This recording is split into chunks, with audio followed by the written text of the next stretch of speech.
ओम शांति। आज शिव बाबा के 17 नवंबर 1969 के अव्यक्त मधुर महावाक्य सुनेंगे।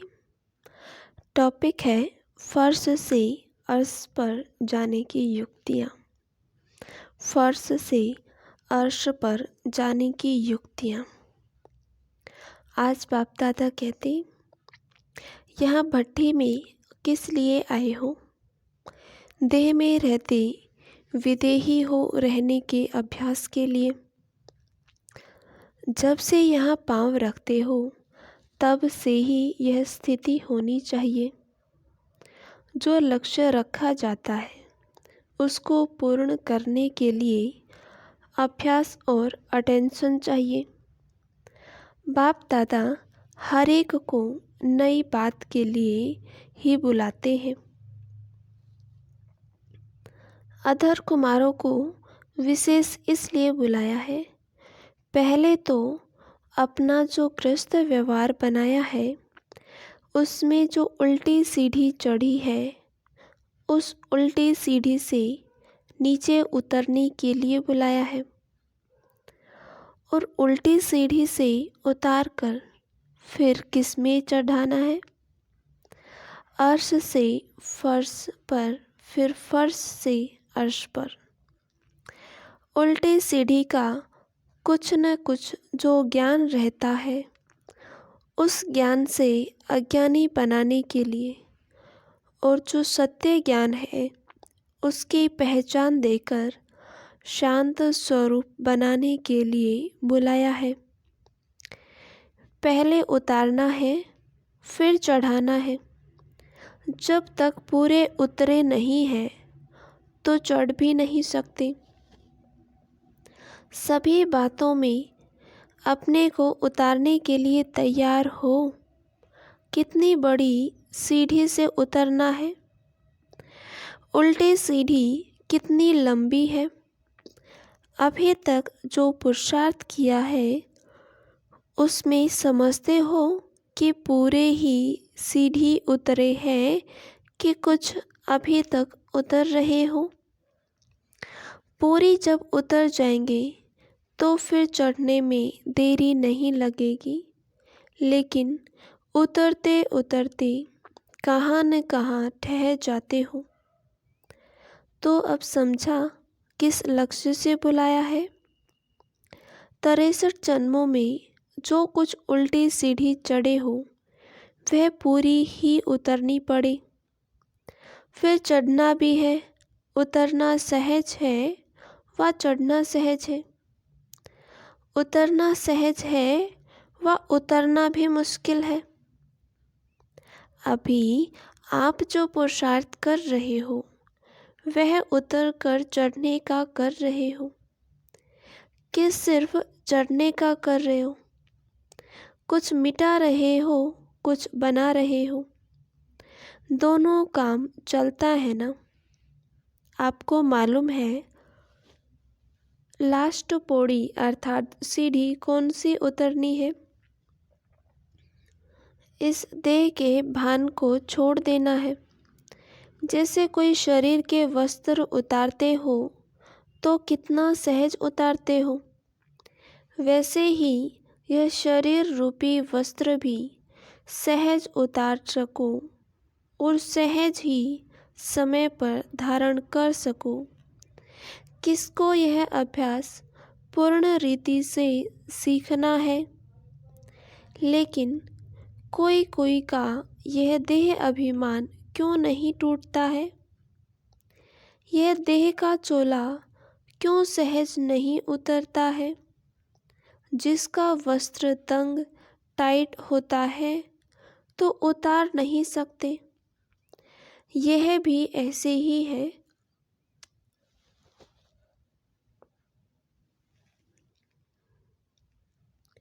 कोई न कोई संस्कारों में अगर यह देह का वस्त्र चिपका हुआ है अर्थात तंग टाइट है तब उतरता नहीं है।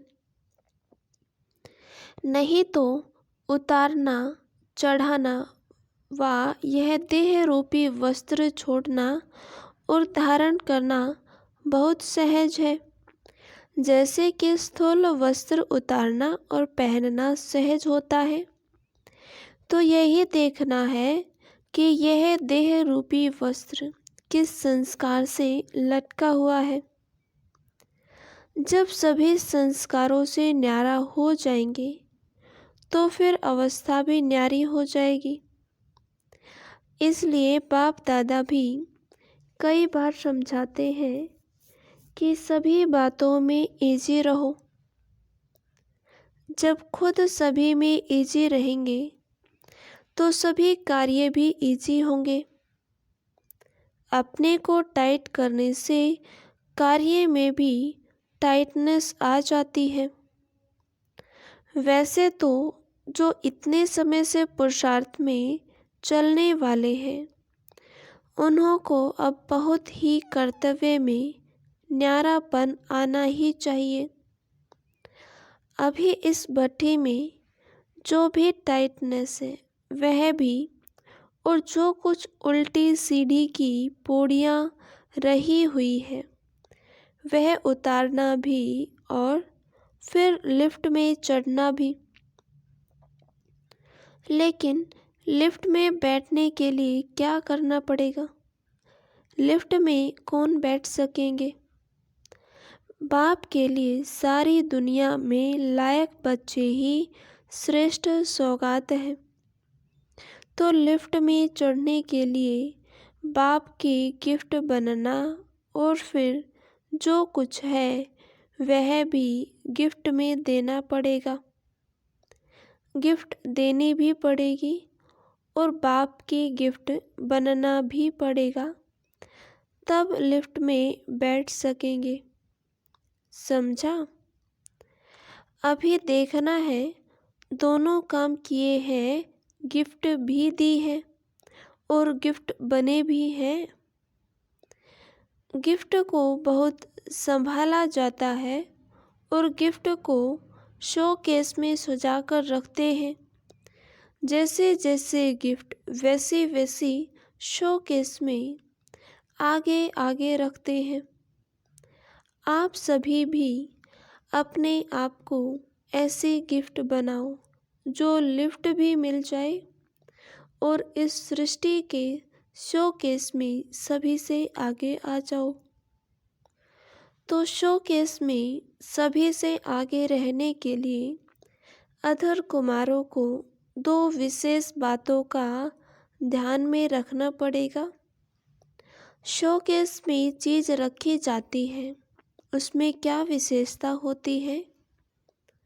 अट्रैक्टिव होती है।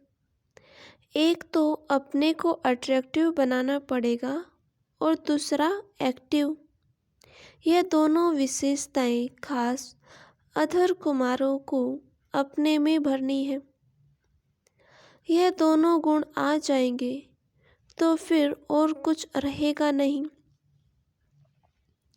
कहाँ कहाँ एक्टिव बनने में कमी देखने में आती है, तो इस भट्ठी से विशेष कौन सी छाप लगाकर जाएंगे? यही दो शब्द सुनाया।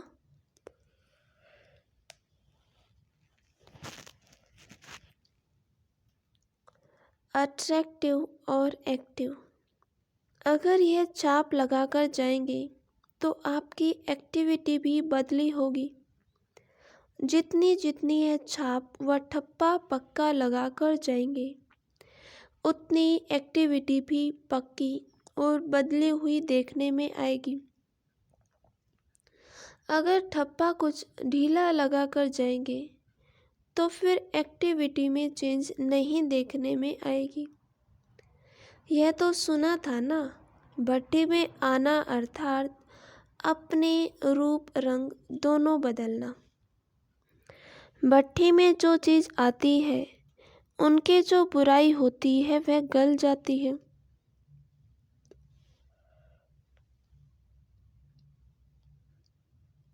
जो असली रूप है, असली जो कर्तव्य है, वह यहाँ से लेकर के जाना।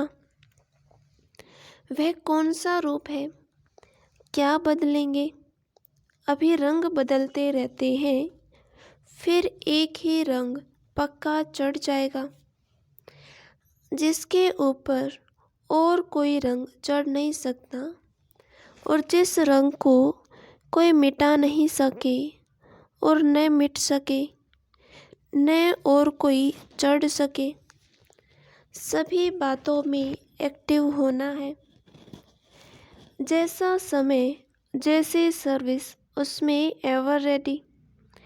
कोई भी कार्य आता है तो एक्टिव जो होता है उस कार्य को शीघ्र ही समझकर और सफलता को प्राप्त कर लेता है।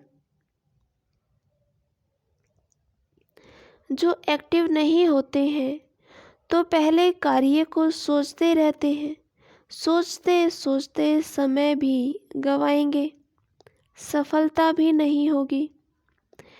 एक्टिव अर्थात एवर रेडी,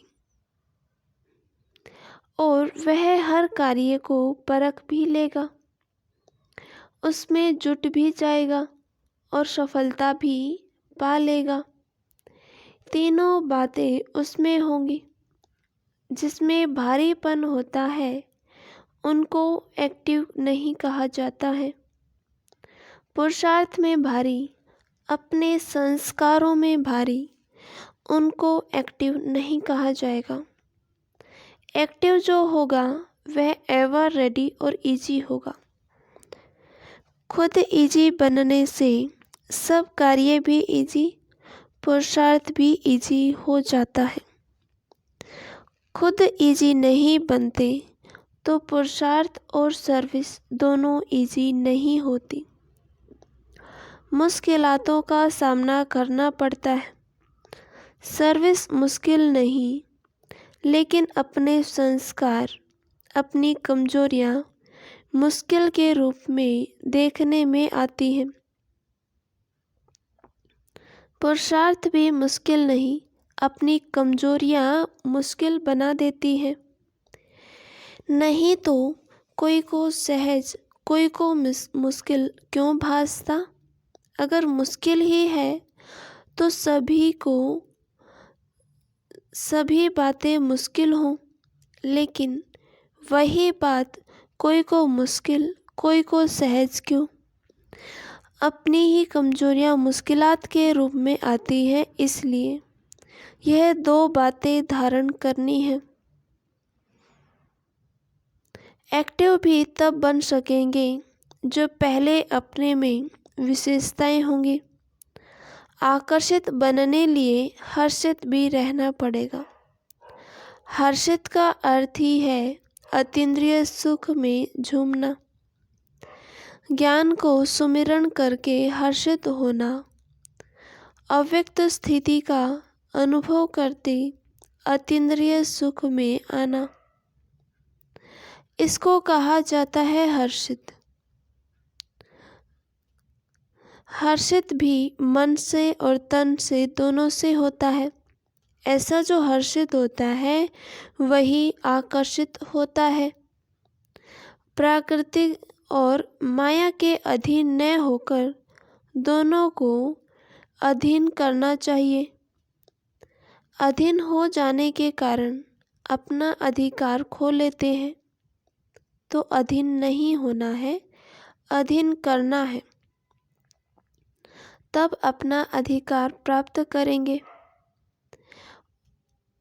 और जितना अधिकार प्राप्त करेंगे उतना प्रकृति और लोगों द्वारा सत्कार होगा। तो सत्कार कराने लिए क्या करना पड़ेगा। अधीनपन छोड़कर अपना अधिकार रखो। अधिकार रखने से अधिकारी बनेंगे, लेकिन अधिकार छोड़ करके अधीन बन जाते हो।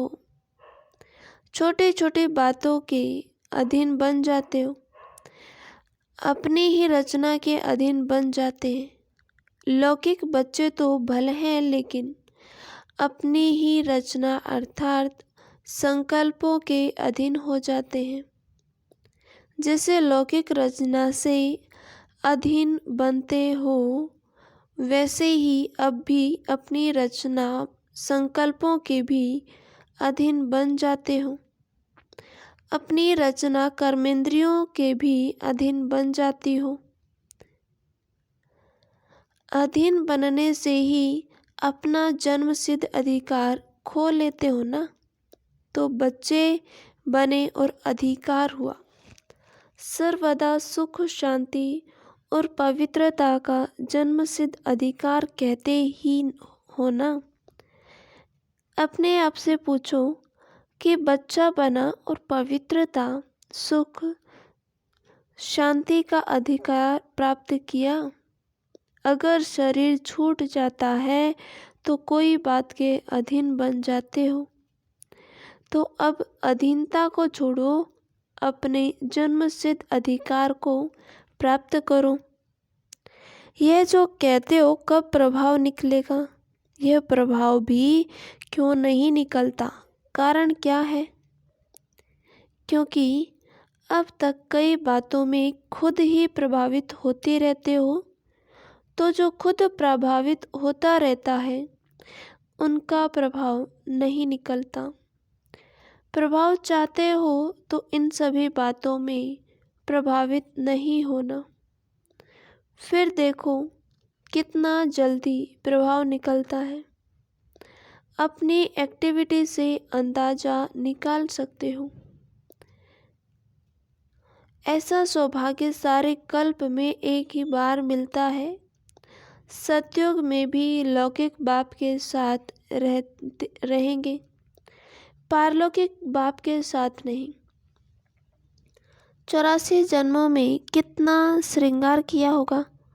भिन्न भिन्न प्रकार के बहुत श्रृंगार किए।